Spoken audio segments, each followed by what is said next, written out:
Let me fucking scoot back a little so I don't punch the microphone. Hey, come listen to our podcast, yeah. Please listen, it's a hitch. If you don't listen to our podcast, yeah, then you are a bitch. Maybe that one. Welcome, everyone, to a new episode of Filmoscopy Podcast, where How new is it? today we're doing one of those rare things where we talk about a movie that just came out. This episode should be going live on Monday, April 20th, 2026. It is currently April 18th, 2026. I am your host for this episode, Cody, and joining me is Lance and Owen. Hello. Yo. Hey, how new is this episode? Our boy Owen just got fucking married last weekend. Woo. Dun, dun, dun, dun. Dun, dun, dun. We all three of us got married. Now we're in a to each other. yeah. The marriage has been consummated. As a friend of mine, and he knows who this is, says it's not gay, it's in a three-way. Yeah. And don't worry. We were all three of us were taken to our bridal beds just before this episode. Okay. Ugh, it's better than the That's fucking mummy coffin. So before we get into the Mummy and talk about, Lee Cronin's The Mummy, to be specific. Actually, I just wanted to ask you guys, yeah. What you thought of the new Evil Dead Burn trailer. You know, I had never in my life It was amazing. felt this way about a trailer before. Like, I had goosebumps. The music was bombastic. There was a lot of colors. Shao Kahn showed up, and just The crossover was pretty good. It had some Blade Runner, there was fucking. It was insane. Really. It was like Blade Runner meets Terminator 2 meets. I don't even know how they got the rights to all that shit. It was fucking awesome, man. I would have sworn it looked like AI, like the new Street Fighter trailer. But it was great. I know, and they even had Ryu from Street Fighter in there. Yeah, I forgot about that, man. I tell you what.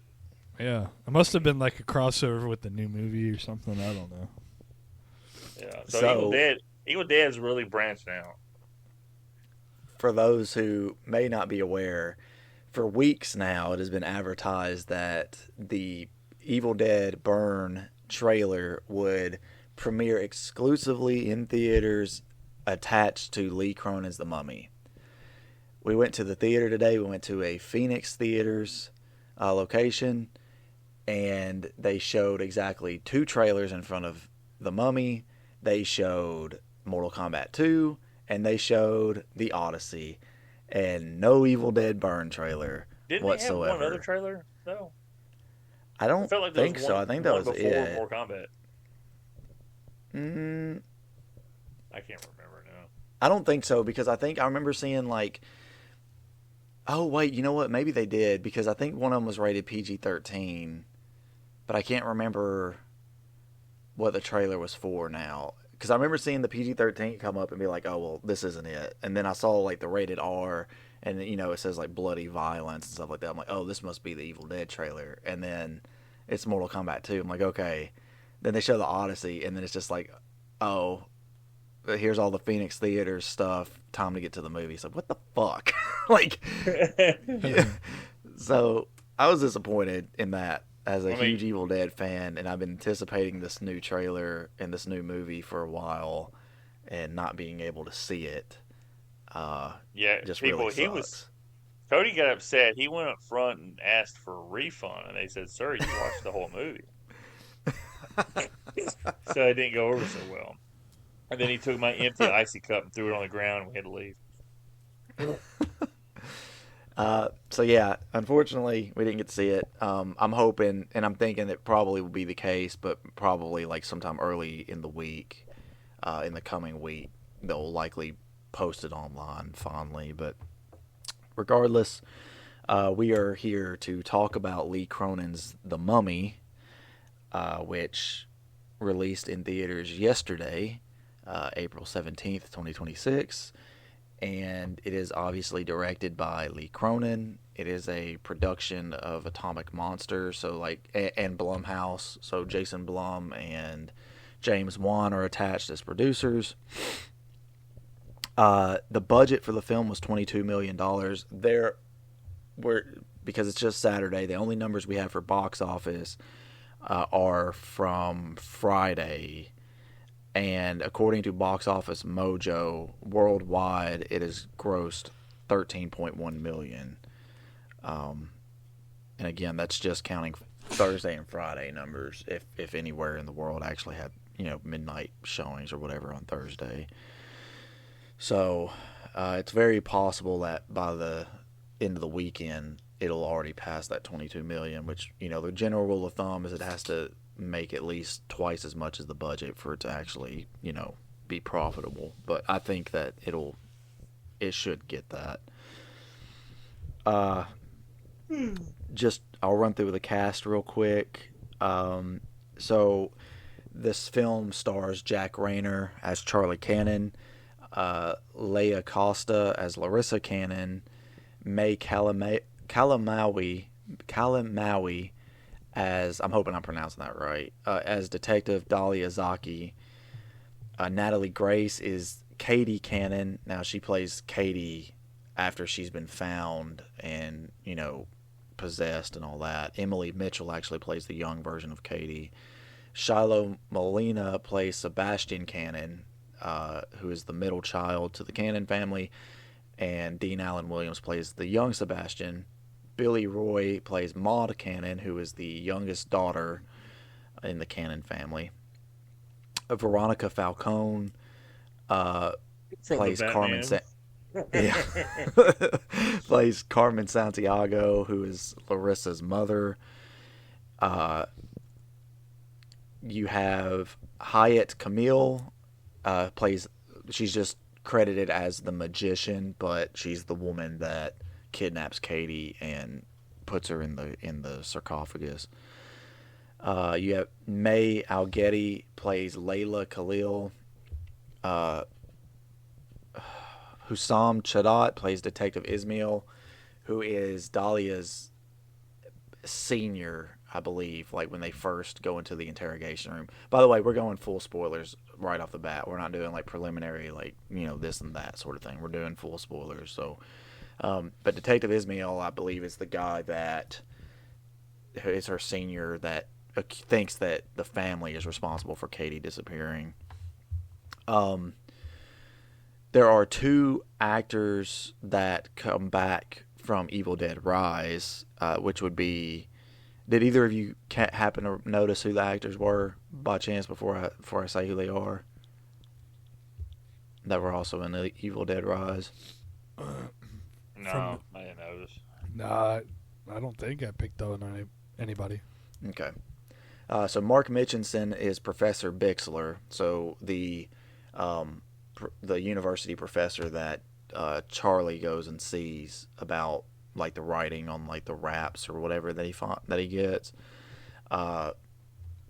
That actor plays one of the neighbors in the apartment building in Evil Dead Rise. Lily Sullivan plays Miss Mills, who is Maud's elementary teacher, the one that she says has a rat face, and gets in trouble for it. Oh yeah. But Lily Sullivan plays Beth, the main heroine of Evil Dead Rise. So yeah,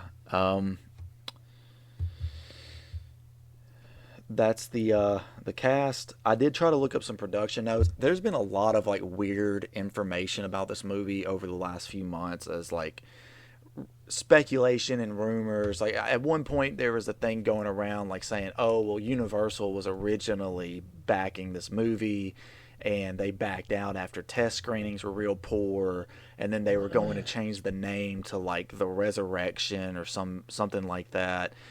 As far as I can tell, none of that is true, obviously, because they didn't rename the movie. It remained The Mummy, and obviously Universal doesn't own the rights to The Mummy as a name.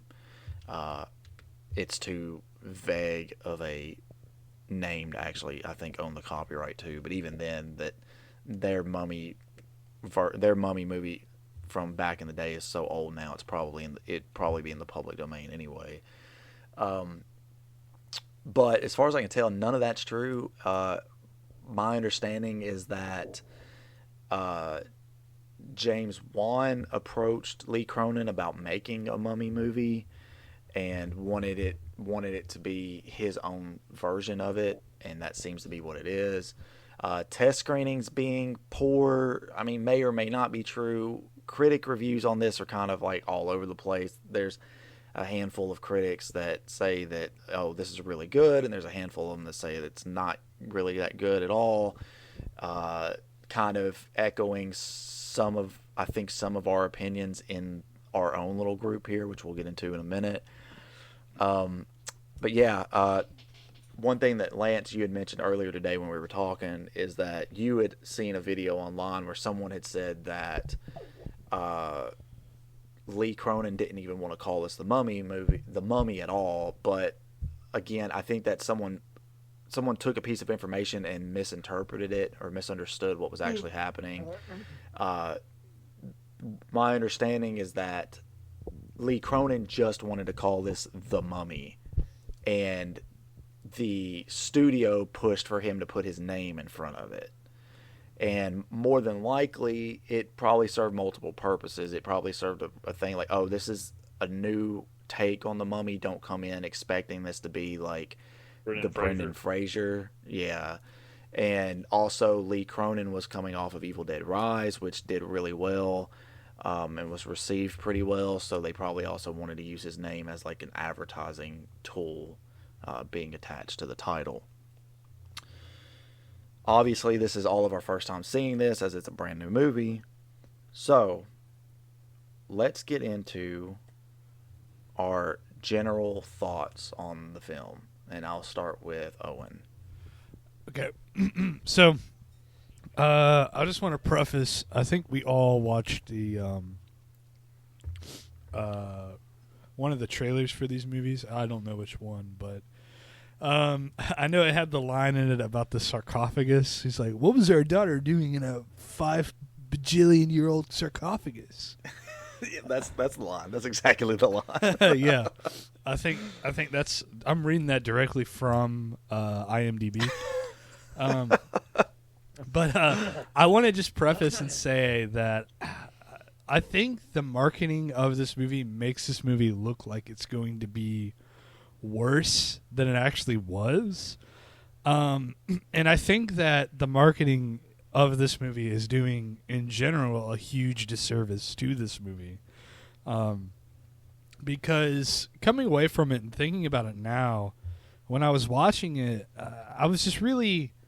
I didn't really know what to think, because it felt kind of like going into it a bit like the tone or maybe what I expected was something a bit darker, I guess, you know, and I mean, this was dark in kind of the same Evil Dead Rise kind of way. Maybe something more serious. Yeah, maybe something a bit more serious, but yeah, this one is really like there's elements where I could tell that they were trying to be funny, and it would be fine in like Evil Dead, but for some reason it just didn't work in this one. I don't know why, and that's kind of my takeaway thinking about it now. Is I feel like my biggest problem with this movie was that it felt a little derivative, I guess. Yeah. Like it felt a little bit like Evil Dead Rise again, throw in some Exorcist type story a little bit, and that it just kind of felt like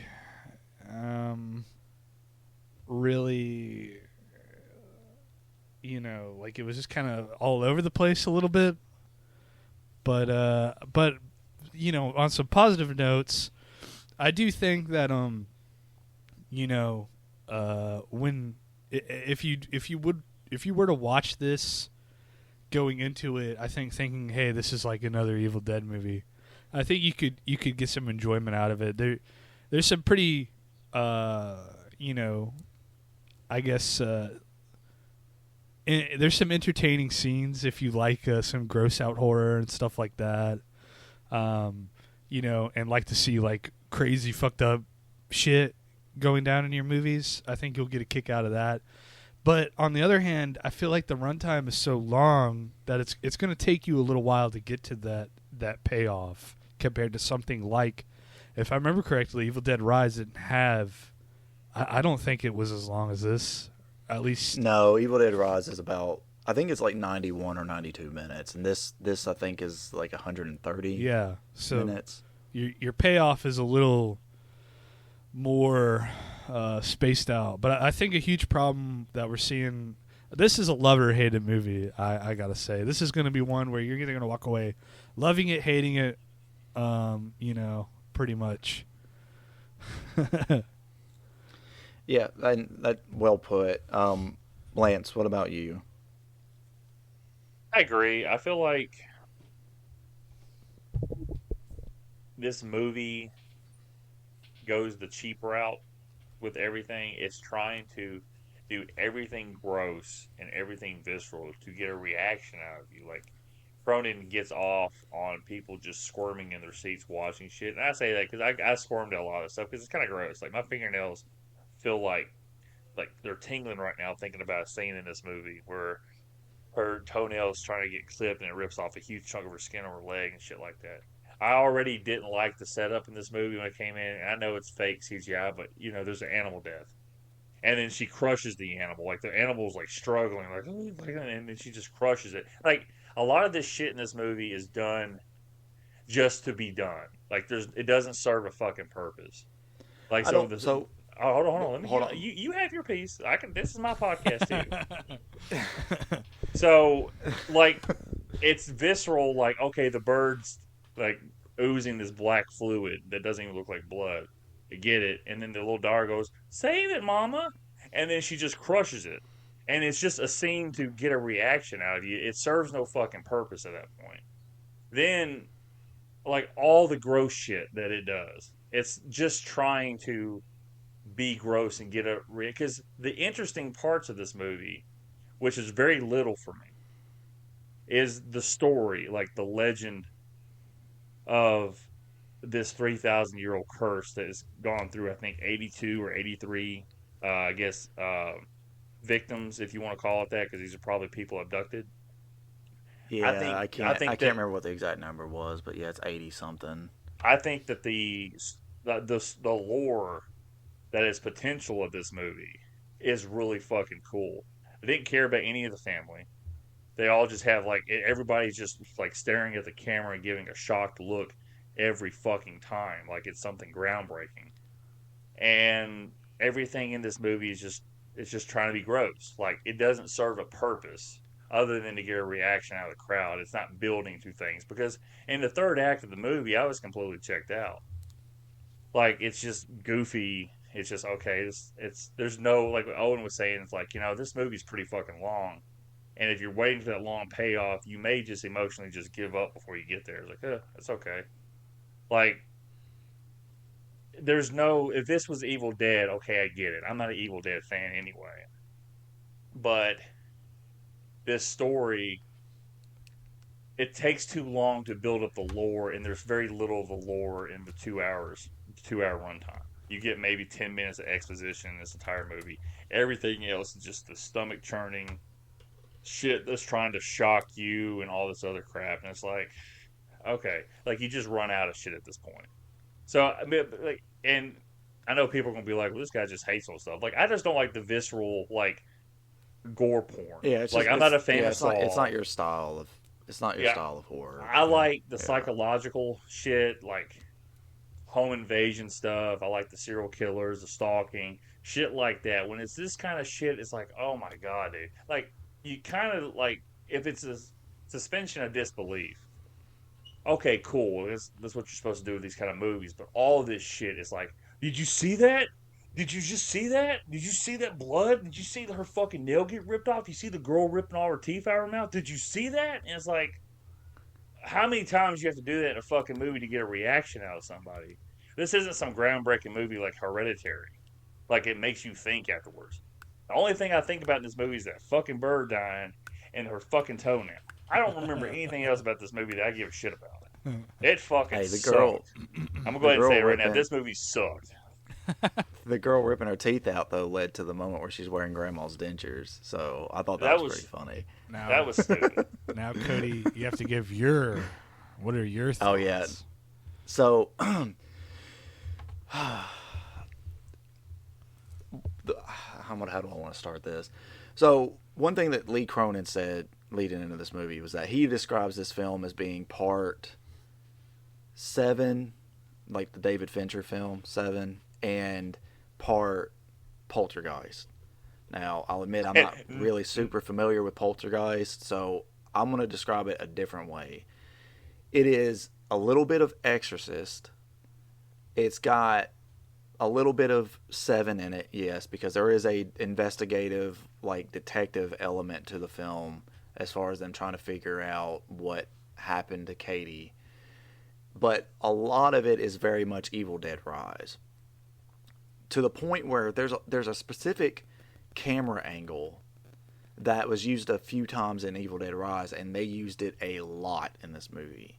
And you all may have picked up on it, but it's where you've got basically two people in focus typically, or it's like a part of a person and like someone standing in the background. So like, for example, yeah, you'll see like you're talking a about close-up of like, sorry, God, what is it called? There's a term for it. yeah, split, I'm sure there is. Split diopter. Yeah, there's a lot of that in this. I mean, Lee Cronin he really went hard with that type of shot, to the point where it was a little bit distracting for me because as the movie went on, every time it would happen, it's like, oh, like I'm noticing this. Like in Evil Dead Rise, it was very much like, I think it was used really well, but because it was used more sparingly than it was here. Yeah. Anyway, so I mean, there are criticisms I have of this film. I think that the pacing is a little bit all over the place because the tones switch so much in this. That being said, because it does feel so much like an Evil Dead movie, I do really like this movie, because that is one of the kinds of horror that I'm really into. And, you know, I've said it on this podcast before, we've covered these movies, but I really like Evil Dead Rise, except for like the final 10 minutes or so of that movie. And I like Evil Dead 2013 is one of my favorite horror movies of all time, period. And they both have that kind of gross out horror aspect to them. I do agree with Lance. I think it was Lance that said, maybe it was Owen. One of you said that, you know, you found that a lot of things in this movie were derivative. Yeah, It was Owen. Yeah, so I do agree with that, because it does take a lot of elements from other things and kind of fuse them into this. It's like if you took those 3 movies I described it as and then you just put like an Egyptian flair on it. Yeah, exactly. And I dig it. I know Lance, you said, you know, you were more interested in the lore that they started to build here about like the demon and, you know, this whole process of them having to basically the demon, they trap it into somebody's body and then that body over time desiccates and all that. So and the demon is like threatens to escape. So they have to like move it to a new host essentially. Yeah. That stuff is very interesting. The stuff at the house when Katie's back home, like it doesn't build any information, but again, I really enjoyed that stuff because I just enjoy that type of horror. So I think overall, I think that this movie's good. And I think if anyone listening to this, if you are an Evil Dead fan, I do think that you would like this movie. But if you are someone that just doesn't like those movies at all, like for the gross out factor or any of that, like just stay away from Lee Cronin's The Mummy because it is not for you, because it is definitely in that vein. And don't expect a Mummy movie. Like Yeah, it has another the good Mummy, point. and there's 5 shots in this movie of a mummy in a sarcophagus. There's like probably 10 shots of a sarcophagus. It eats up a total of like maybe 6 to 10 minutes of runtime. This isn't a Mummy movie. This is an Evil Dead movie with the mummy bandages slapped on it. And it's I do find it funny. Like I think the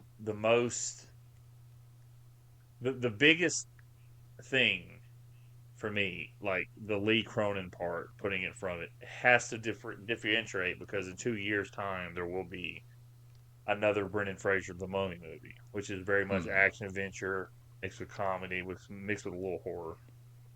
And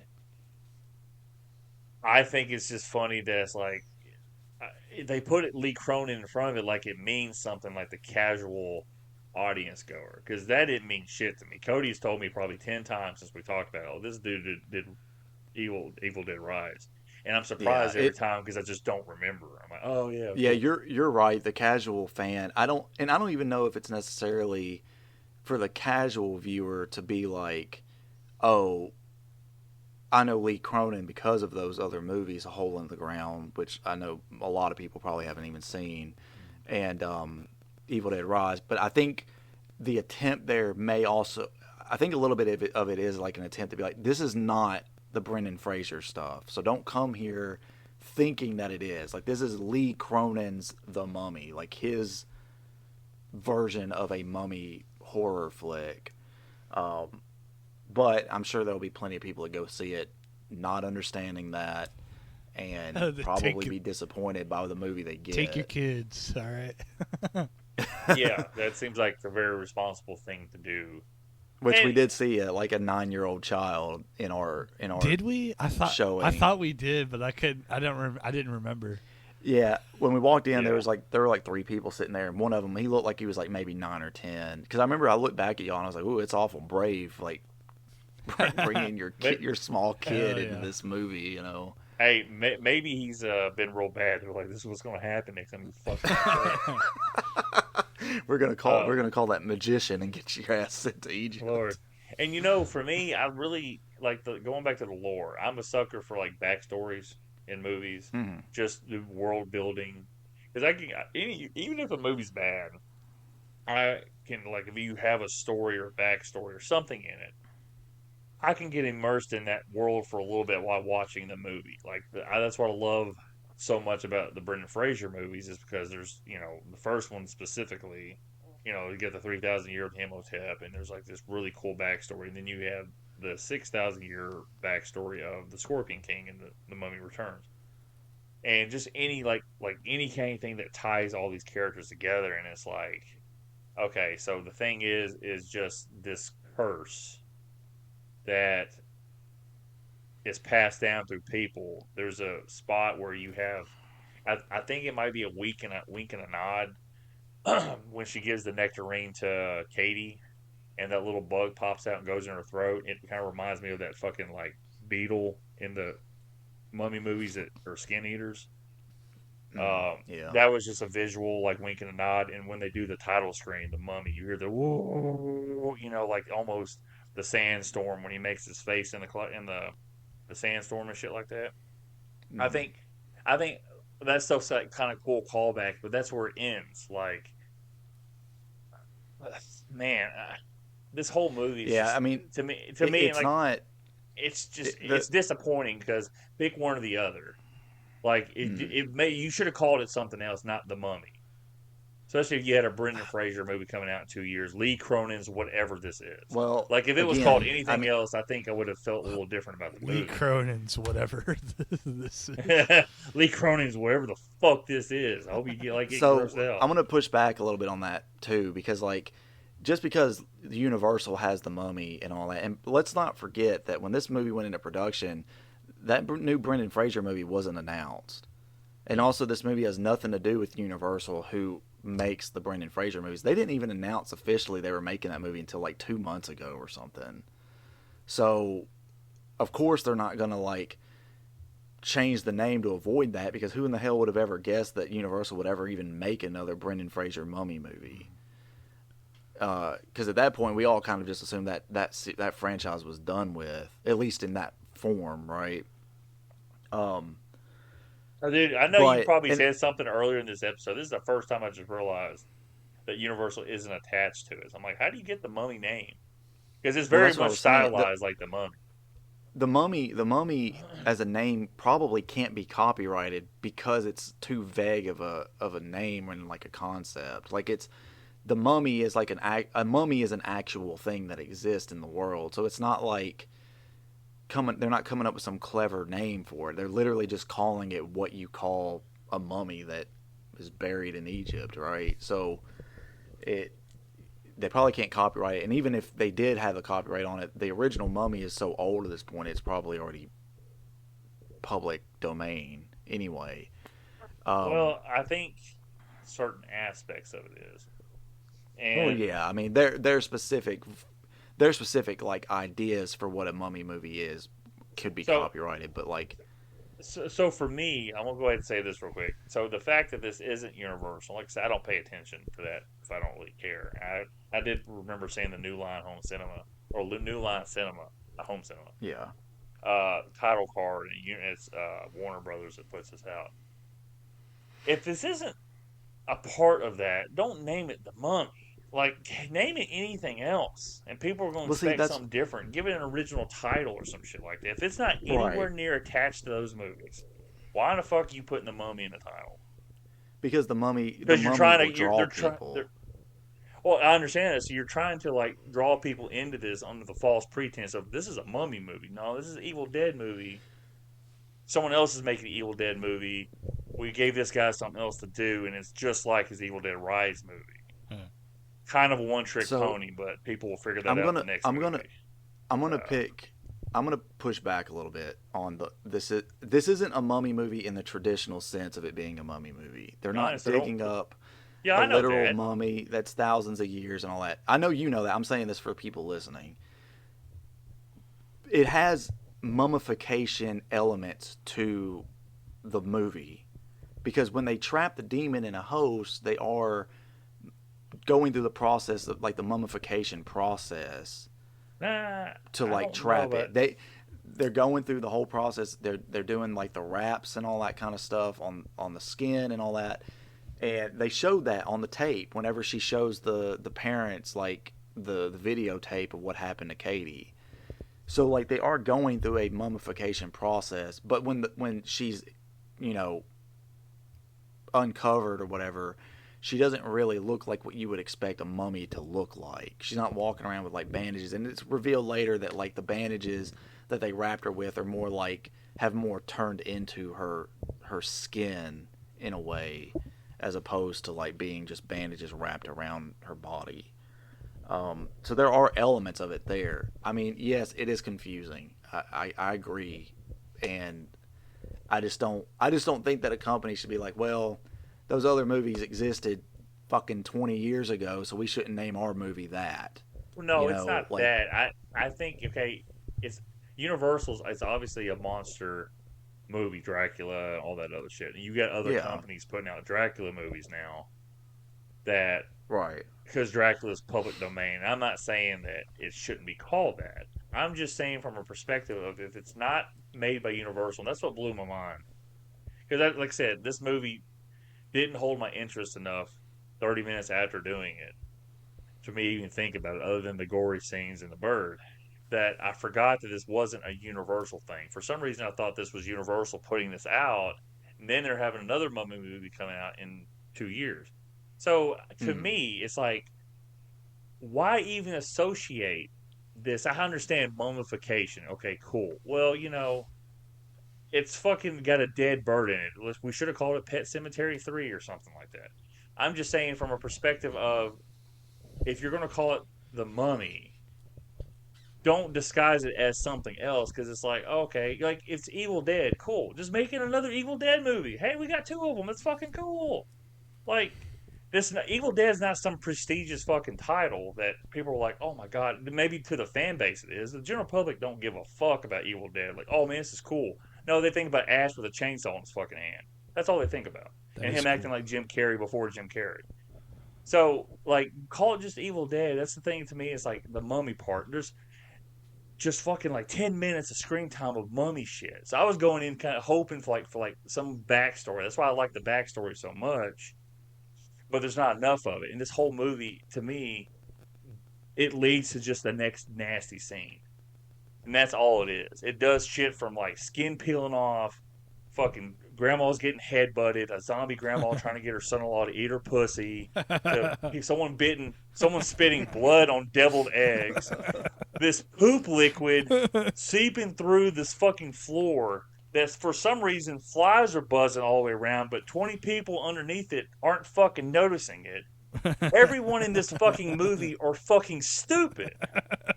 And when you have that kind of stupidity in the fucking movie, you don't have a lot of thought behind the movie making process of this stuff.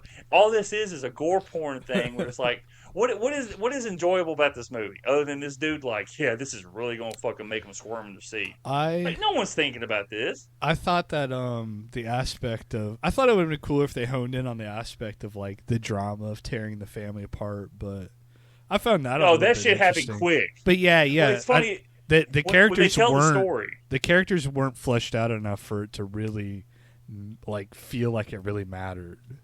So yeah, there's a point where with the lore with this. Cody, did you ever figure out what this thing was called?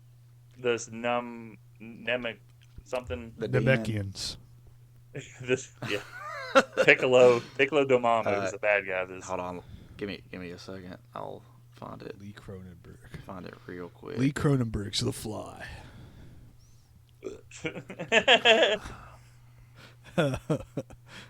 It was a funny name because it kept making me think of something else. It's Nazmaranian. Nazmaranian, okay. Which, when they talk about it, it's like the story, and it's like this demon turns brother versus son against father, and mothers have to bury their children. It makes it sound really dramatic, and all it leads to is like 3 headbutts on grandma. The son's chasing mom around with a baseball bat, and all this other shit. Everybody, it's just like everyone's staring at the camera right before this dude. It's like, to me, it just screams like, "Do you see this? Do you fucking see this?" So, I think it would have had more weight, and if like more people actually did die, more than just grandma. But like essentially, when you boil it down, the Nazmaranian is basically just the Kandarian demon from the Evil Dead. So is that a legit thing in Egypt mythology? I don't know. Sorry to ask. I was just curious. I'm just because I do want to read up on it if it is. It doesn't look like it's real. Yeah, and I thought it was funny where they're like, the Nazmaranian predates before Jesus Christ showed up. And I'm like, usually people just say before it predates 3,000 years before Christianity started. And it's like, no, Jesus Christ just showed the fuck up. And yeah, man, that was 3,000 years before that. I see people who. So yeah, as far as I can tell, it's the Nazmaranian is just made up for the movie. Okay. The Macaranian. Hey, Macarena. I was having to scroll through the article. The article starts off talking about the Nazmaranian demon specifically, and then it just goes into the author just complaining that it's an Evil Dead movie instead of a mummy movie, and it's like Pazuzu. I clicked on this article to figure out what this Nazmaranian thing is, if it's actually real or not, but whatever. He had to have his time. Yeah, and I mean, and Lance, I know all your criticisms are valid, of course, and that's what I said. Well, I said earlier on in this episode, we all have, I feel like, wildly different feelings about this movie. Lance obviously hates this movie. I really like this movie. Owen, I feel, is more like in the middle of everything. And yeah, essentially, and I will 100% agree. Essentially, this is a Evil Dead movie in disguise. So And again, if you're an Evil Dead fan, it is definitely worth watching. But if you're not an Evil Dead fan and you know you're not an Evil Dead fan, and specifically more so like the modern Evil Dead movies, because I don't, correct me if I'm wrong, Owen, but I don't really remember the early Evil Dead stuff having a bunch of gore and all that. Like there was like blood and stuff, but it wasn't like, yeah, I mean, you weren't getting like scenes of people like ripping like guts out and all that kind of thing. And like face in, skin kind of peeling when they become deadites, and it's that's only in the first one though. Like the first one's really the only one that's like anything like the other ones. And like Army of Darkness it's is goofy. very much like it almost borders on just being like a comedy versus even a horror movie. Yeah, it's pretty much. Yeah. So, but I don't want to run through the plot or anything. I don't like doing that for like brand new movies like this. But I just obviously Lance has made it pretty clear that he does not like this movie.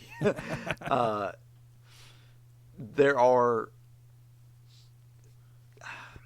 I don't know, there are ups and downs of this film for sure. Yeah. To me, even, I feel like as someone we have to balance out Lance's because even I'm like lukewarm on this movie. There's things I didn't like, and like definitely. I'm not even really lukewarm.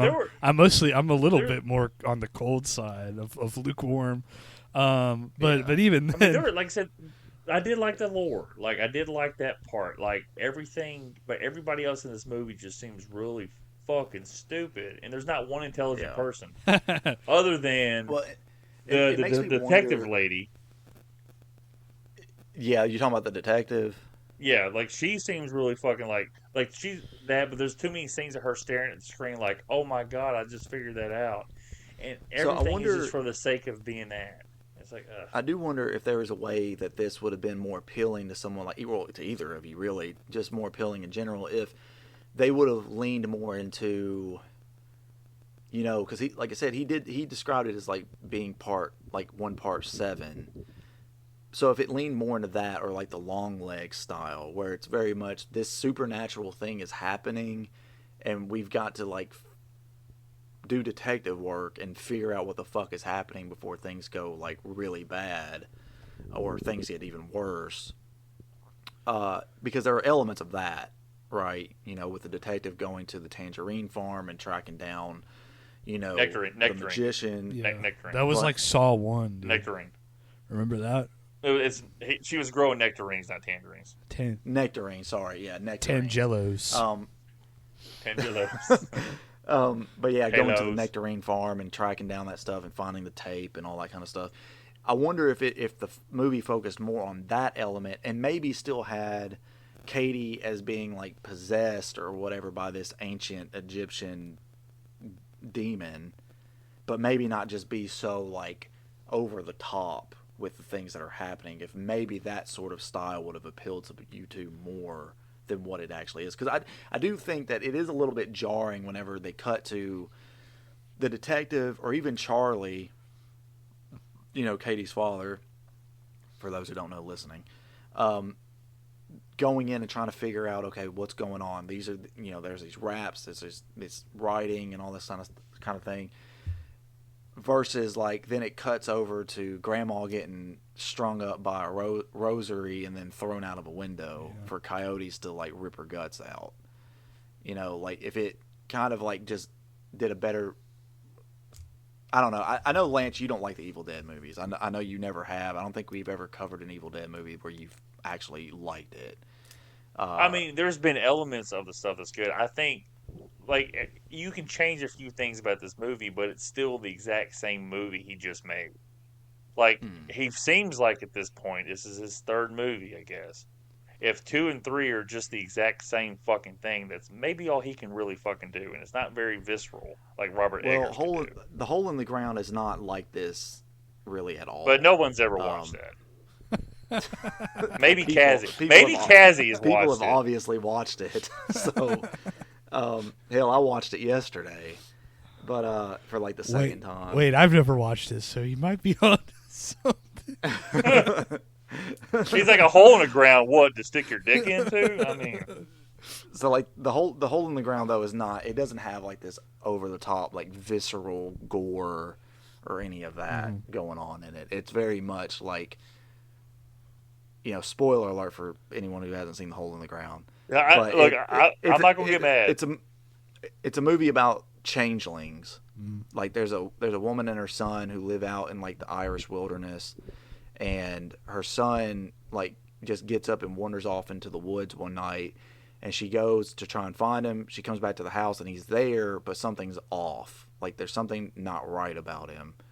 And throughout the movie, she just notices more and more things that are, and there it is it's like a slow build sort of thing, and it's revealed later on that he was actually taken by a changeling and swapped out, which is an old like folk or fairy tale, especially from like the UK and stuff, or maybe even more specifically Ireland. But real quick, Cody, the circle back to what you said, you're like, obviously people have watched this movie.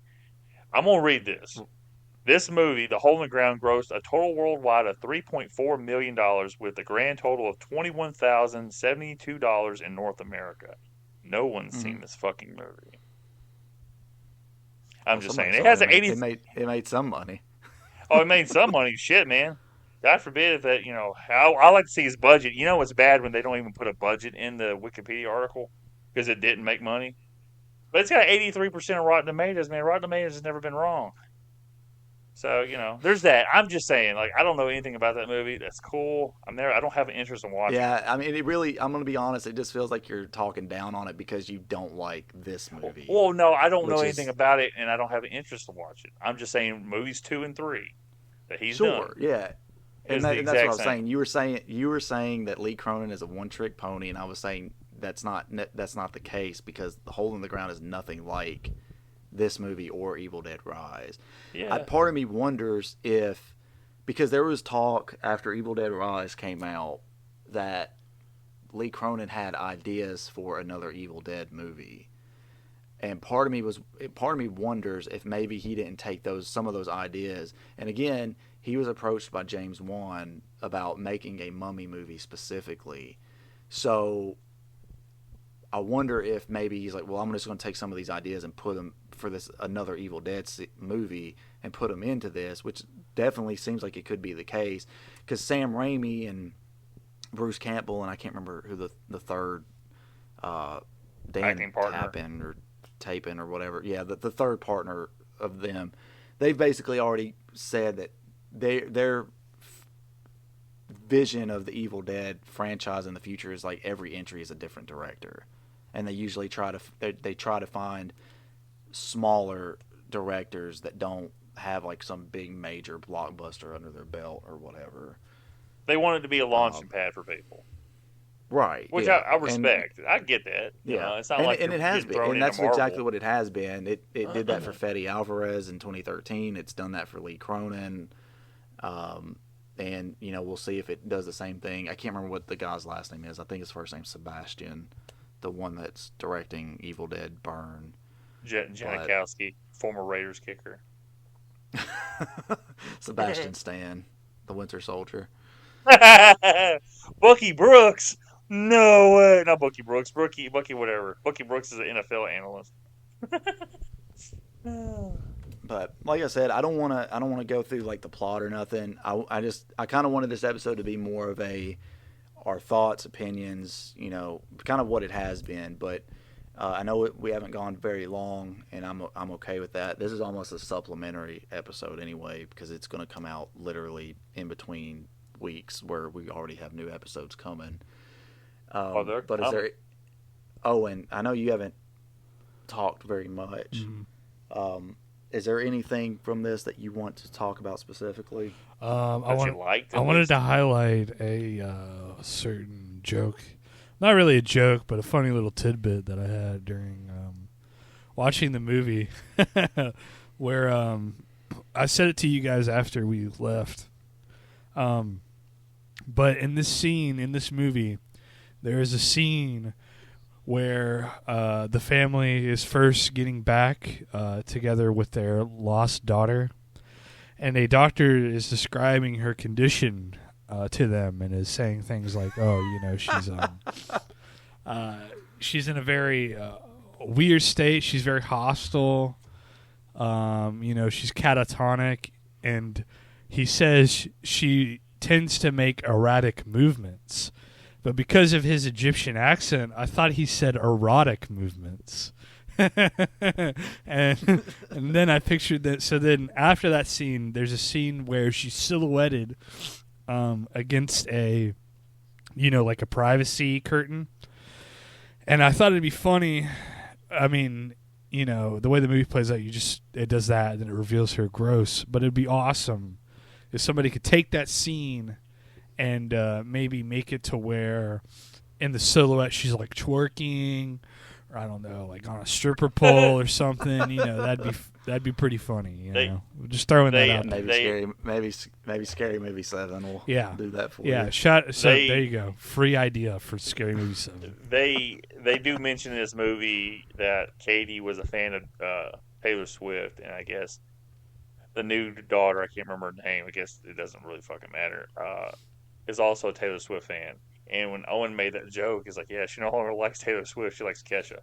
And it's like, okay, well, it's like kind of trashier pop music and shit like that. It's like, oh, cool. Our daughter's a whore. One line that you two were really like repeating a lot when we walked out was, "I'm her daddy now." Yeah, that doesn't even make any fucking sense. Well, he's her daddy. The fact that the fact that Katie is still alive like a normal after 9 years of dispossession in this fucking movie after she throws up in her daddy's face, spoilers, it's fucking wild. And the ending scene is so fucking like comedic. Like they're all, I swear, it's like Halloween Ends to me. When Michael and Corey kill the doctor and his girlfriend, and then you see a shot of Corey driving a motorcycle, and you think Michael is sitting on the back seat with him holding him. In this, after all this shit's done, it shows Katie, the brother, the younger sister playing, I don't know, it's like a combination. It's like some kind of like Snakes and Ladders or something. Yeah, and then you see the mom smiling, and I half-ass was expecting to see the zombified grandma just sitting there, just chilling in the room, like, "Hey, everybody, everything's good now." I was wondering why you were like giggling to yourself during that scene. I was like, I don't see anything funny happening. In this scene, I thought, as comedic as this shit was, and I'm like, this is gonna happen, isn't it? And it didn't, obviously, but that's where my mind was going. Like, where's grandma at? And then they have, man, with no evidence of I thought you were the going to person. talk about the final scene where they sneak into the Egyptian prison. I'm about to get there. I think it's funny that they have a chunk of this pyramid in the basement now to kind of like keep Dad locked up in this homemade coffin they have with chains and shit, with no evidence whatsoever of the mummified victim of this curse being able to do Morse code and communicate with people. Dad can do it in the box, and Katie goes, "We love you too, Dad." And then all of a sudden, she comes in, so the magician, the mom who started all this shit at the beginning of the movie, gets injected with this tranquilizer that has dropped zombie Katie like 4 times, dropped the son immediately, and the mom's still just like struggling in the bed, like, still moving and shit, hasn't passed out. And then they wheel Dad in on a fucking wheelchair, and he's all scratched up and looking zombified. And it's like, what the fuck are we doing, man? That shit's so stupid. Like, she shouldn't even be fucking, like, moving or talking. She's like, here's some tranquilizer. You remember me, don't you? She's had a full-on conversation with her. You did my taxes last year. All this other shit, you know? So, yeah, this movie's it's very uneven. It's a mixed bag. There's, 2 things I like in it. Everything else is fucking shit. So, I don't recommend it. Owen, do you recommend or do you not recommend this movie? Yeah, I'm going to have to say, I don't know. No, I think Evil Dead Rise will probably give you a better experience for a similar feeling. That or The Exorcist or something. This movie's just too derivative, and I don't think it is, scary enough, and I don't think it's funny enough. You know? It's just gross. The stakes, the stakes are kind of not very high because I don't care too much about the characters. I feel like, and that I mean, and that's not anything to do with I think the casting was done well. It's just that I don't think they have any time to breathe or anything. So I would say no. I probably wouldn't recommend this. So that's something I guess I didn't really touch on. But I'm glad you brought it up. But yeah, it's not really scary. I think you saying that if you want something that's similar to this but better, Evil Dead Rise I do think is a better movie, and it actually genuinely has some like I feel like really genuinely like creepy moments to it and like imagery and stuff, and I just think that the way that the main like demon or Deadite in that film is portrayed versus how Katie's portrayed here is scarier. She's creepy. 100, and there's a power imbalance between the two. Between the you're characters. talking about the mom Deadite, right? Yes. Yeah. Is that and before like she merges into that little spider monster bullshit? Yeah. Like that's if anyone listening is interested, go back and listen to our episode on Evil Dead Rise. But I didn't really like the Rat King as what I refer to it as, where like the mom and like the two oldest kids like merge into like this one big demon or Deadite blob thing. Yeah, I don't think Cronin liked it either until he had to show it at the last minute, because you only see it for like a minute before it gets like ground up or whatever. Yeah, but I think just her as like her own like entity, right? She's very like genuinely like creepy. Just I see like sometimes I'll come across just like images of her or whatever, and like it gives me the the performance is great from her, and I think it is. That's it's very good. I think that it's that, and coupled with I kind of just had a bit of an epiphany here that with that character in Evil Dead Rise, there's your protagonists are her children, right? So inherently, and her sister. Oh yeah, and her sister, isn't her? Yeah. I guess you're right. I'm having a little bit of trouble remembering, but yeah, her sister comes to visit because she finds out she's pregnant. Yeah. And then like the earthquake happens and the mom gets possessed by the Deadite because the dumbass son is in there listening to the records that read off the words from the Necronomicon. He's like, yo, this dead ass old unk shit going hard. and there's actual like stakes in that movie, it feels like, because like not everybody in the family survives. And this has like a weird like goofy like kind of contrived happy ending a little bit. A little bit, yeah. I mean, Grandma's dead, but other than that, like, it's not like that one where literally like two people in the family make it out. I feel like the horror that comes from having like a possessed child type of story comes from like drama and like it's more of like a character and like a dramatic kind of horror than it is like something that I feel like Lee Cronin is probably better at, is like a more visceral, like in your face kind of horror that's like I'm going to fucking kill you type shit, Yeah, and you saying that also makes me think too, because the whole like child being possessed, that is kind of the focal point of a lot of possession movies. From The Exorcist to Exorcism of Emily Rose, to just a lot of different movies. Like it typically falls on like, oh, the kid or one of the kids is possessed or whatever, and that is the antagonist of the film. In Evil Dead Rise, the mother, the one who is supposed to protect the children, is the one that is possessed. Yes. So it creates this whole new dynamic, and I'm sure other movies have done it in the past or whatever, but it's a much more interesting setup. Yeah. Versus and it's a lot easier to understand immediately. You don't need a whole lot of build-up for that, I mean, not that you really need a whole lot, but I feel like effectively to make it effective, you don't need as much to spend as much time. You're like, hey, this is your loving mom. Okay, now she's going to fucking like kill you, Mm-hmm. So yeah. But yeah, I'll like I said earlier in the episode, I recommend this to Evil Dead fans, but if you know that you don't like the modern Evil Dead movies, then this is not the movie for you for sure. But with that is our episode on Lee Cronin's The Mummy. I'm gonna take a little bit of a different perspective here because as the one that edits the podcast, I know what the upcoming release order is for episodes, and I want to kind of briefly touch on that, especially since this episode is going live in like 2 days from when we're recording it. So we recorded things, and as many people know, we record things in like a pattern. So usually Lance picks an episode, Owen picks an episode, I pick an episode, and we rotate that pattern. I wanted to try something a little bit different, inspired a lot by what Lance had suggested for whenever we eventually get to the Halloween movies.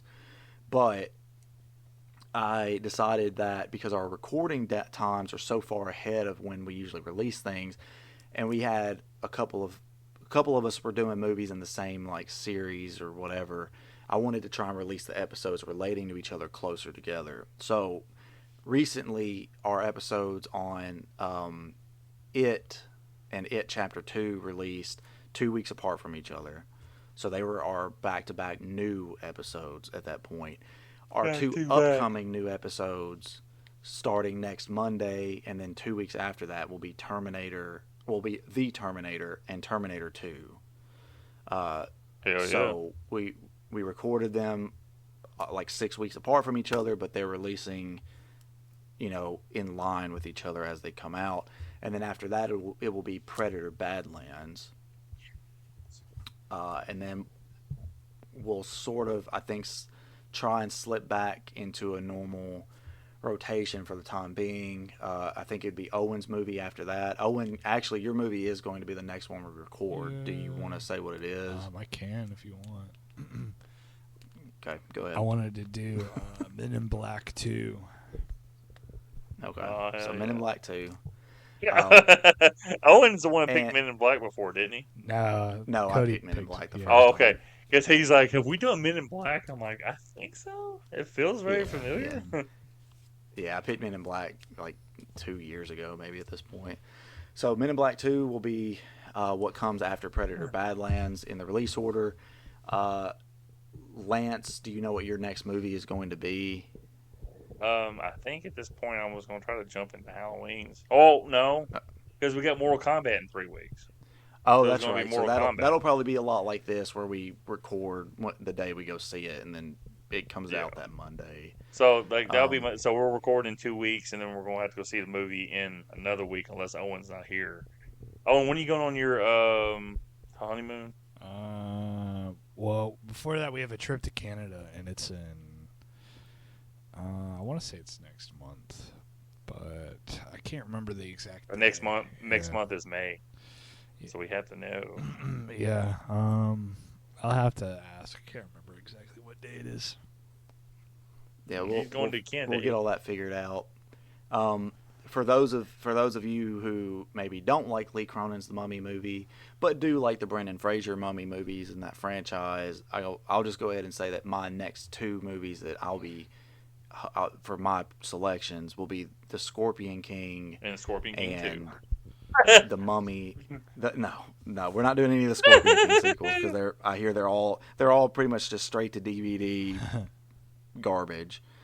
But I don't remember the exact name of it. After Scorpion King, it'll be The Mummy. The Dragon Emperor or something like that. Yeah, the Tomb of the Dragon Emperor or whatever it is. Tomb of the Dragon, maybe? I can't remember. Dragon. Which I've of the never seen that Emperor's movie. Tomb. I've never seen that movie, so it'll be very interesting to see where it's. It's probably not good. I don't remember liking it very much back in the day, but I've only ever seen it once, and it's like 15 years ago at this point. But yeah, so that's it for this episode. We hope you enjoyed it. If you are listening on a podcast service, please subscribe if you haven't already. Share this online or with your friends, or yell it out the car window. If you have enemies, share it with them if you don't like it. So leave us a review and a rating on podcast services. If you're watching this or listening to this on YouTube, like, comment, subscribe, share, all that good typical stuff. But other than that, until next time, finish him. Off.